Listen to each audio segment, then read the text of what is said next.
Madame, Monsieur, bonsoir. Merci d'être avec nous. Bienvenue dans cette édition spéciale. Dans ce 3e numéro, nous aborderons un thème ô combien important, celui de la santé. C'est le 6e chapitre de cette note d'intention, document de base et de référence qui regroupe les revendications des Guyanes et porté par le collectif pour la Guyane décollée dans le cadre de cette mobilisation sans précédent. Un document de 3 pages il y a 2 jours, qui atteint aujourd'hui 500 pages. Depuis des années, en particulier ces derniers mois, à travers de fortes mobilisations, les syndicats, les professionnels de santé et les associations d'usagers dénoncent cette crise de santé publique. Pour nous en parler ce soir, en plateau, Yves Bagoa, le président de la CRSA, la Conférence régionale de santé et de l'autonomie, créée par la loi de 2009. Yves Bagoa, bonsoir. Bonsoir. Merci d'avoir accepté notre invitation. Également avec nous sur le plateau, Jean-Claude Sakala, praticien hospitalier, docteur en gynécologie obstétrique. Bonsoir, monsieur Sakala. Bonsoir. Merci d'avoir accepté également notre invitation. Par téléphone, nous aurons également la réaction du docteur Roland Belloni, le président de la Pirogue humanitaire, homme de terrain, auteur de nombreuses notes sur la question. Et il nous apportera son éclairage. Docteur Roland Belloni, bonsoir. Bonsoir. Merci également d'être avec nous. Et puis, bien sûr, Laurent Marot pour tous les décryptages. Bonsoir, Laurent. Bonsoir, Marc-Philippe. Alors, bien évidemment, vous savez, depuis le début de cette édition spéciale, vous pouvez réagir. 170 commentaires hier. Continuez à le faire. L'adresse de notre page Facebook et de Twitter, #Mobilisation Guyane. Avant le focus habituel sur les revendications, suivi de vos réactions et commentaires, messieurs, voici une photographie de la situation sanitaire de la Guyane avec ce reportage de Jocelyne Elgouache et d'Alexandre Rosga. Regardez. La Guyane est le plus grand désert médical de France, avec 55 médecins généralistes pour 100 000 habitants, contre 104 dans l'Hexagone. Concernant les spécialistes, c'est encore pire. 27 spécialistes pour 100 000 habitants contre 94 dans l'Hexagone. Une pénurie que l'Agence régionale de santé tente de compenser avec beaucoup de difficultés. Et l'avenir risque d'être encore plus sombre. Nous sommes à 1/3 de la densité nationale pour quasiment toutes les professions de santé, à l'exception des infirmières, où nous sommes assez proches de la densité moyenne métropolitaine. Mais pour toutes les professions de santé, nous sommes très loin des chiffres nationaux. La situation est la pire pour les spécialistes libéraux. Le personnel médical, syndicats et élus de Guyane alertent depuis des années sur la situation sanitaire. On est souvent condamné à mourir lorsqu'on ne peut pas se faire soigner en Guyane parce qu'il n'y a pas tous les spécialistes qu'il faut pour pouvoir traiter une santé qui est de plus en plus précaire dans notre pays. C'est un plan d'urgence qu'il faut pour la Guyane, dans un pays où la population double tous les 25 ans. Un accès aux soins rendu encore plus difficile par l'étendue du territoire. Exemple, de Troisseau à Cayenne, c'est plus de 400 km à parcourir en pirogue puis en voiture. De Maripasoula à Cayenne, c'est plus de 200 km en avion. Et pour assombrir un peu plus le tableau, la Guyane connaît aussi un taux de mortalité infantile 3 fois supérieur à la moyenne nationale. Voilà donc pour ce tableau plutôt sombre de la santé en Guyane dressé par Jocelyne Elgouache et Alexandre Rosga. Alors messieurs, une réaction après avoir entendu ce reportage, c'est aussi votre constat, M. Bagoa? Oui, c'est un constat partagé. C'est un constat partagé parce que la question de l'accès aux soins qui a été évoquée dans le reportage, c'est une question essentielle. Après se pose la question du parcours de soins. Quand la personne est arrivée après contact avec le système de soins, ouais. Comment ça se passe après? C'est éminemment compliqué. Et quand on est à Maripasoula, c'est encore plus compliqué.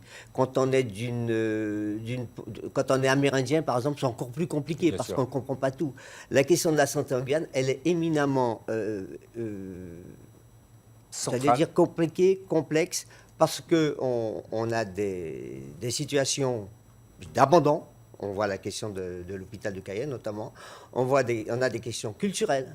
Et la question de la relation entre l'usage et le système de soins se pose avec force. Et nous avons donc il a été initié des médiateurs culturels pour permettre de faciliter ça. La question du parcours de soins, de l'accès aux soins, de l'accès aux droits sont des questions essentielles. Alors, docteur Sakala, vous de l'intérieur, vous êtes un praticien.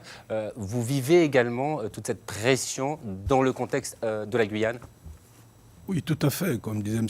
Bagoa, le problème, c'est lorsqu'on est à Cayenne, ça peut paraître, entre guillemets, je dis bien simple. Mais lorsque vous êtes, par exemple, à Antekupata, en haute saison, ce qu'ils appellent haute saison, c'est-à-dire que quand le fleuve a de l'eau qui monte à un certain niveau, il faut 3h30 de pirogue. Pour venir où? Pas à Cayenne, mais pour arriver uniquement à Maripasoula, qui ne peut pas parfois répondre à la problématique de soins posés. Donc ça veut dire que pour un Indien, le sentiment d'abandon, comme venait de le dire M. Bagoua, il est réel. Il est vécu vraiment fortement. Il est vécu fortement. Et je parle encore de Saint-Georges. Je prends Camopi. Oui, bien sûr. Quand vous quittez Camopi, vous en avez pour 5 heures de pirogue. Oui. On l'a expliqué effectivement dans le reportage. 5 heures de pirogue, vous arrivez où? À Saint-Georges. Où la structure n'est peut-être pas censée répondre. On reviendra bien évidemment sur les infrastructures dans justement ces communes isolées que vous avez bien entendu connues parfaitement. Alors les attentes, on le voit, et les demandes sont nombreuses en matière de santé publique. La liste de revendications l'illustre parfaitement, Laurent, et comme chaque soir, le focus sur le thème du jour. Oui, tout à fait. Alors nous en avons retenu 3, ces revendications de la première mouture de la plateforme de revendication. Elles sont bien plus nombreuses puisque vous l'avez dit, au fur et à mesure, il y a un véritable phénomène démocratique qui a été réalisé. Et donc, beaucoup de corps de métier, de professions de santé ont fait remonter des doléances. Pour et donc enrichir, là, maintenant, c'est plusieurs dizaines, voire centaines de pages qui doivent être sur ce champ de la santé dans la plateforme de revendication. Néanmoins, ces 3 revendications de la première synthèse, première mouture de la plateforme, la transformation en établissement public de santé du CMCK, donc l'hôpital de Kourou. Pour le Char, l'hôpital de Cayenne, une dotation exceptionnelle de fonctionnement. Et enfin, pour l'hôpital de l'Ouest, 30 millions d'euros en investissement. Alors, des mesures ont déjà été annoncées, notamment hier par les ministres de la Santé et des Outre-mer. Pour le CMCK, pas de cession donc, à un opérateur privé, autrement dit le gel de la cession donc, qui était envisagée par la Croix-Rouge et la recherche d'une autre solution. Pour l'hôpital de Cayenne, une aide exceptionnelle de 20 millions d'euros et 40 millions d'euros en investissement au titre du COPERMO, c'est le comité interministériel de la performance et de l'amélioration de l'offre de soins. Alors pour l'hôpital de l'Ouest, c'est une décision qui est tombée il y a une quinzaine de jours. Le même COPERMO a donc décidé d'une attribution de 25 millions d'euros donc au titre de l'investissement pour l'hôpital de l'Ouest. Alors il y a plusieurs facteurs qui font que la Guyane se trouve dans une situation de crise sanitaire permanente malgré les efforts bien évidemment des professionnels. Est-ce que la question financière est le seul gros problème qui plonge la Guyane, en tout cas, dans cette situation sanitaire catastrophique? Docteur Sakala.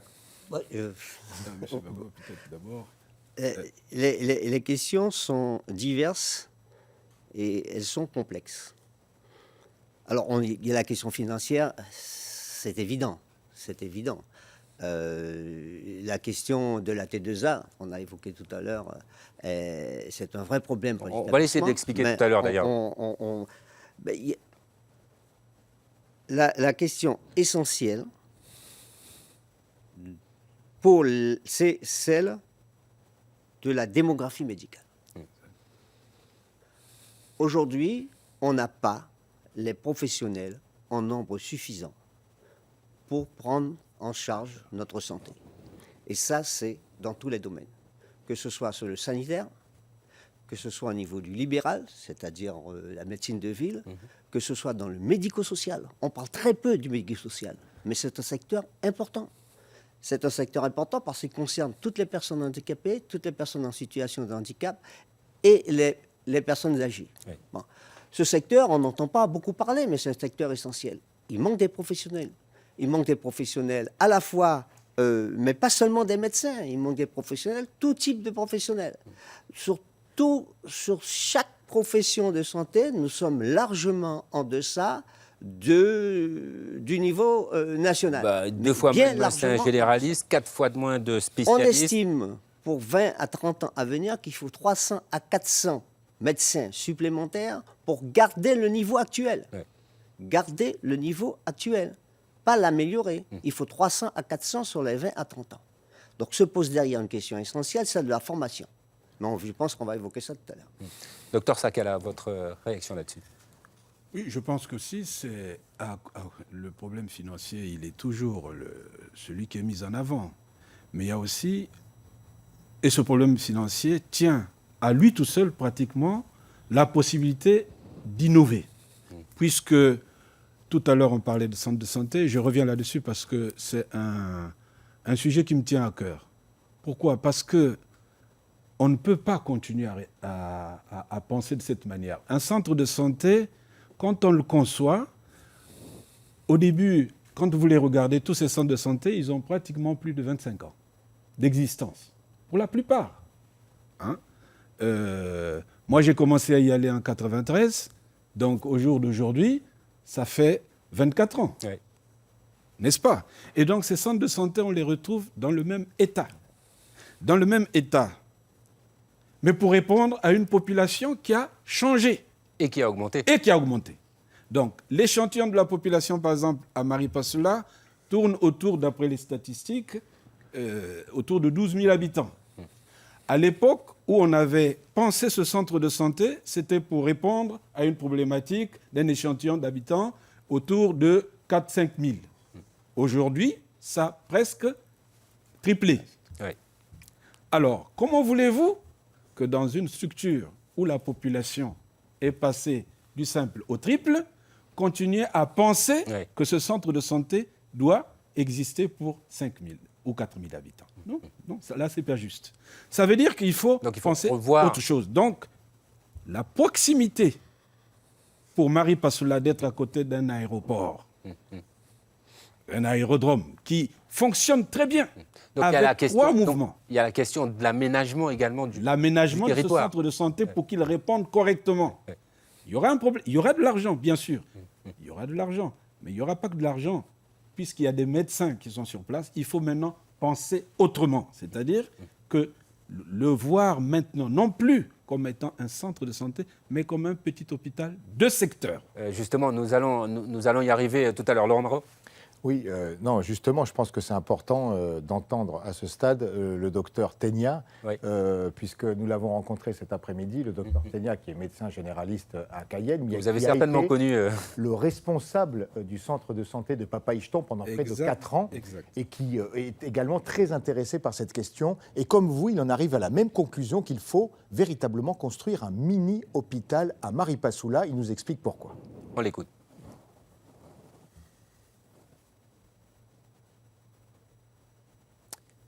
Normalement, nous devrions l'entendre dans quelques petites secondes. La réaction donc du docteur Léopold Tegna.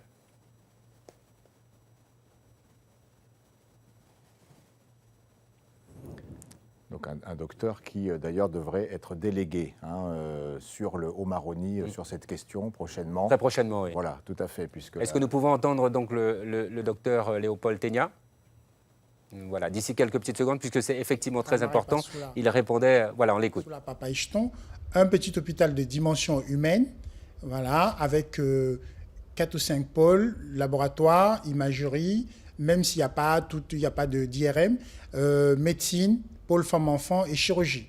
Donc cela permettrait de réduire les coûts des vaccins inutiles sur les urgences de Cayenne, sur l'hôpital de Cayenne, et ça libérerait des places sur l'hôpital de Cayenne en plus.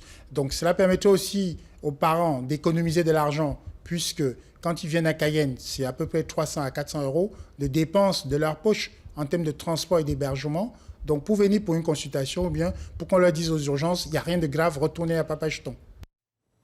Voilà, je voudrais entendre maintenant la réaction du docteur Rollin Belloni, qui est avec nous depuis le début de cette émission.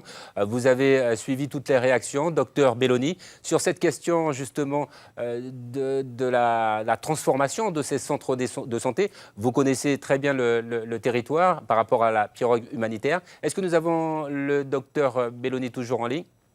il n'est pas là. Alors nous reviendrons avec nos invités sur place pour aborder peut-être maintenant la question de T2A, Roland.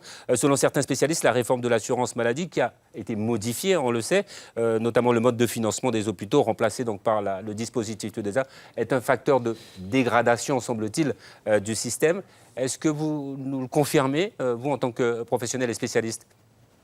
Est-ce que c'est une observation que l'on peut affirmer?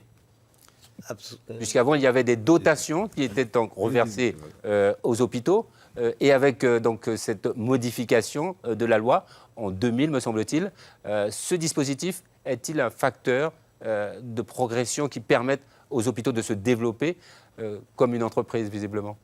Alors, la T2A, c'est la tarification à l'activité. Voilà.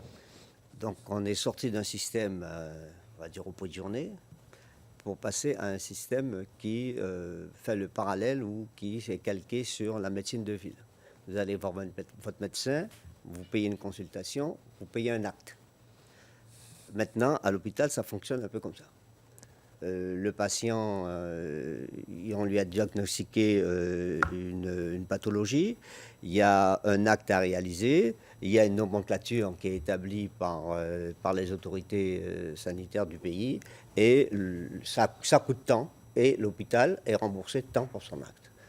La difficulté, c'est que la fixation de ce prix, on va dire, de ce coût de l'acte, c'est un calcul très technique qui prend en fait, si on veut être simple, une moyenne sur différents points du territoire, et cette moyenne elle est appliquée à tout le monde. Donc, on voit tout de suite que certains établissements se retrouvent, d'autres pas du tout. Et nous, pas du tout, du tout. Est-ce que ça peut expliquer la situation de nos établissements? Ça explique en partie. Ça explique en partie, il n'y a pas que cela. Deuxième aspect redoutable de la T2A, c'est la question, on va dire, du coût de la vie en Guyane ou dans les départements. Et on a mis en place un coefficient de correction géographique.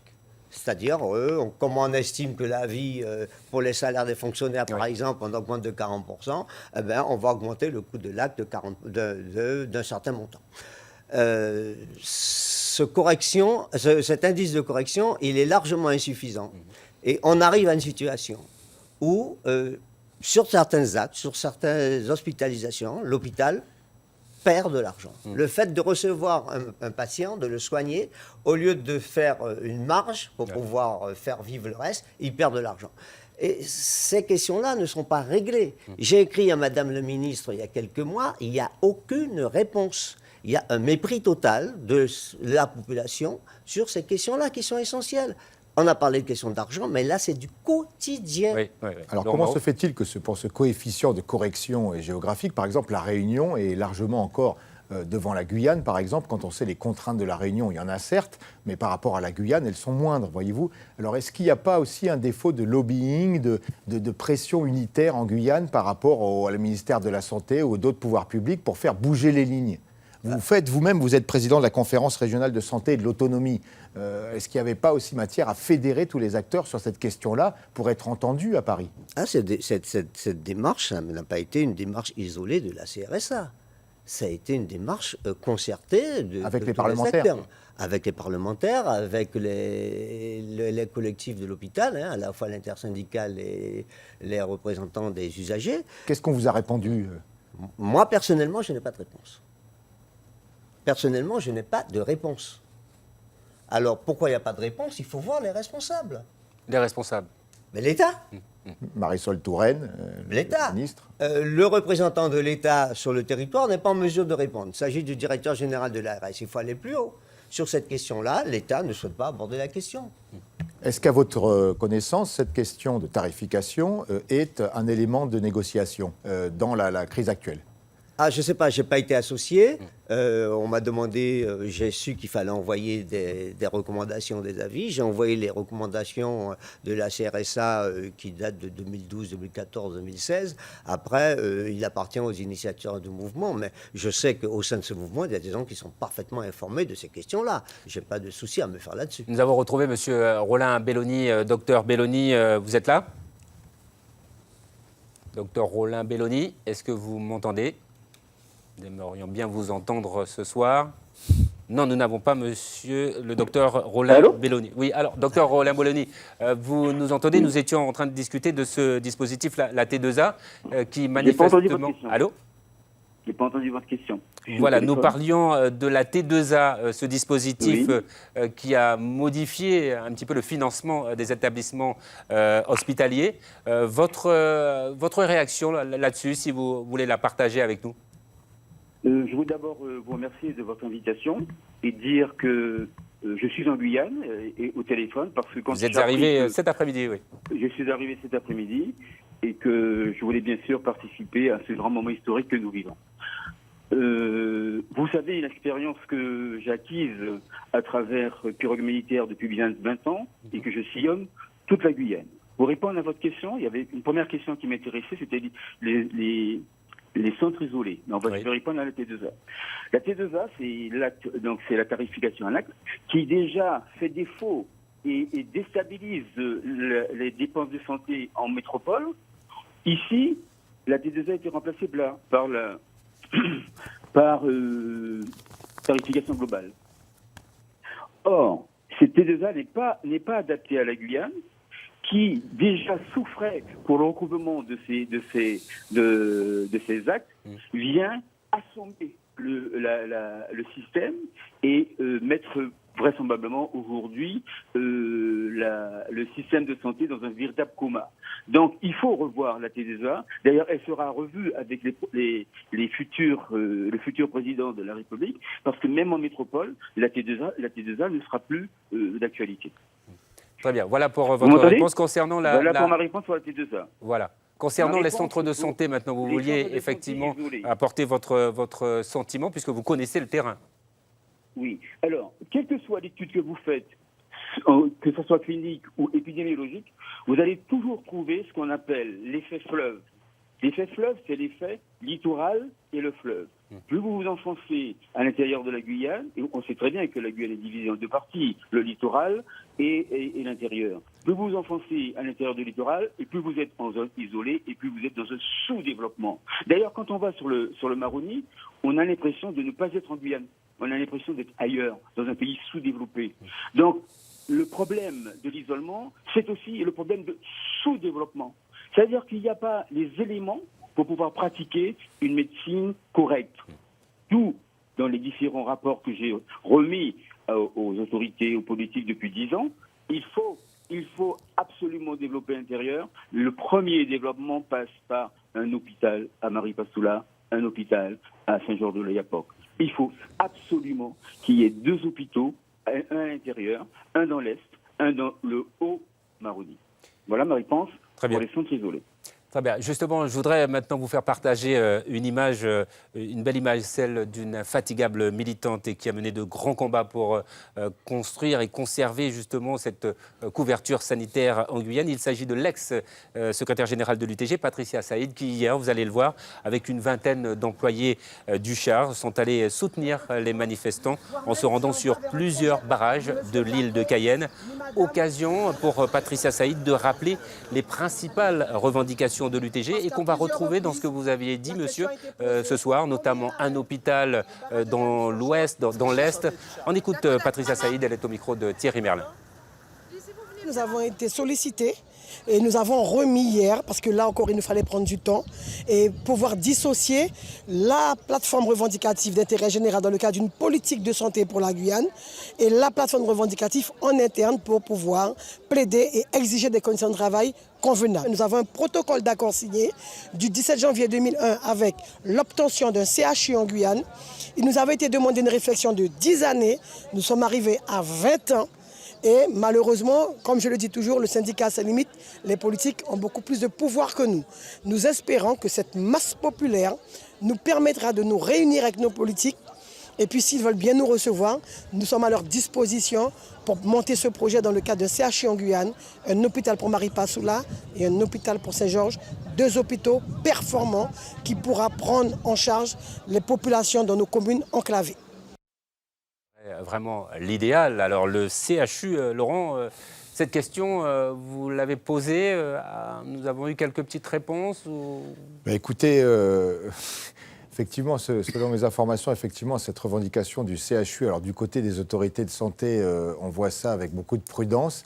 C'est-à-dire qu'un centre hospitalier universitaire, on le rappelle, c'est à la fois des soins, de la formation et de la recherche. Alors, il y a des débuts de ce type d'activité pour la recherche et pour la formation en Guyane, mais on en est encore assez loin. Alors, on vient d'entendre Patricia Saïd, effectivement, c'est aussi une revendication politique, à l'image du rectorat en 1996. Je ne sais pas ce que nos invités en pensent, messieurs Bagoa. Sommes-nous près de la voir, selon vous, les conditions cette mobilisation-là peut-elle... Laurent Marot a raison de faire le parallèle avec l'université et avec le rectorat. En fait, moi, je ferais plutôt le parallèle avec l'université. À l'époque du rectorat, on disait que c'était trop petit, il n'y a pas assez de monde, ça va pas fonctionner. Pour l'université, c'est la même. Mais on est dans la même logique. Oui. On est dans la même logique.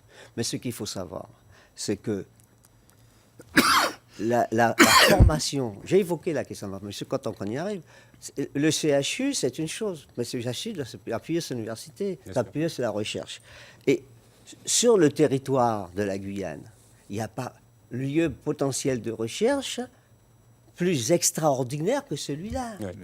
En plus, cette recherche va attirer un certain nombre de professionnels, de médecins qui voudront relever des défis, aborder la médecine différemment. On a là un véritable enjeu. Il y a un véritable enjeu, un véritable défi. Et je poursuis. Un laboratoire à ciel ouvert. Je poursuis. Il y a une recommandation de la CRSA dans le cadre de la stratégie nationale de santé pour les Outre-mer. On n'aura pas le temps d'en parler, mais c'est un élément essentiel. La recommandation de la CRSA, c'est que l'université, le CHAR, qui devrait être érigé en CHU, les organismes de recherche et l'autorité en matière de formation sur le territoire, qui est la CTG, se mettent ensemble pour pouvoir gérer cette question-là. Il y a la nécessité à innover, parce que effectivement, comme pour l'université, comme pour le rectorat, si on reste sur les canons nationaux où il faut tant de population pour faire ça, on ne va pas s'en sortir. Il faut sur ce terrain-là innover. Et il faut innover ensemble. Il faut coopérer, recherche, autorité, formation. Ce sont des choses essentielles. Et c'est que comme ça on va y arriver. On n'est pas fort. Il faut être plus intelligent que les autres. Cela m'amène à vous poser la question suivante. Est-ce qu'il faut véritablement, je vais employer ce terme, guyaniser un petit peu les politiques, c'est-à-dire voir un petit peu comment on peut faire chez nous et non pas adapter ou répliquer les lois ici? Est-ce que c'est une question encore de statut? Est-ce que c'est une question politique véritablement? C'est une question politique. Tout est politique. Tout est politique. Mais qu'est-ce qu'on veut faire sur ce territoire? Comment on forme nos professionnels de santé? Comment on attire des professionnels de santé? Comment on établit la relation entre le patient et l'équipe de soignants? Comment on établit le parcours de soins? Mais ce sont des questions qui méritent des réponses adaptées, des réponses qui nous ressemblent. Aujourd'hui, on n'est pas encore dans ça. Mais ça, c'est le travail quotidien. C'est à la fois le travail des politiques, certes, mais est-ce que le travail de la population, le travail des représentants des usagers, dans le cadre de la démocratie sanitaire, on est bien là. Et ça, c'est les lois 2002, 2009, 2005, 2009, 2014. On est en plein dedans. Est-ce que pour vous, là, concrètement, les mouvements en cours doivent déboucher en matière de santé, notamment sur la création d'un CHU qui peut-être après, il y aurait le label et ça monterait petit à petit. La création d'un CHU comme ça, là, c'est ce qui va avec. C'est un CHU qui fonctionne comment, avec qui, pourquoi faire.